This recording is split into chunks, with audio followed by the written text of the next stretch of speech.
আমরা চিন্তা করব যে আসলে এই ধরনের কথাগুলি যারা বলেন, এই ধর্মীয় গোড়ামি দিয়ে যারা নারীকে বা নারীর স্বাবলম্বী হওয়াকে যারা আটকে রাখতে চান, বাধা দিতে চান, তারা আসলে মানে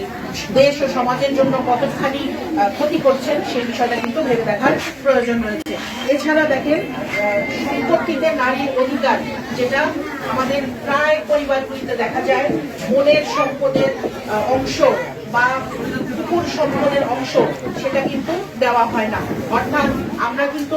দেখা যায় যে মুখে অনেকে অনেক বড় বড় কথা বলি, কিন্তু নিজের পরিবারে যে দেখবেন যে কতটি পরিবারে বোনের সম্পত্তির অংশ বা ন্যায্য হিস্সা দেখা যাবে যে বোনের সম্পত্তি দিয়েছে ঠিকই, কিন্তু কিছু কম করে দিয়েছে, অথবা যেই জমিটা ফ্রন্ট সাইডে, যেই জমিটা ভালো জমি সেটা না দিয়ে পেছনের একটা খারাপ জমি তাকে দেওয়া হচ্ছে। এইভাবে নানাভাবে কিন্তু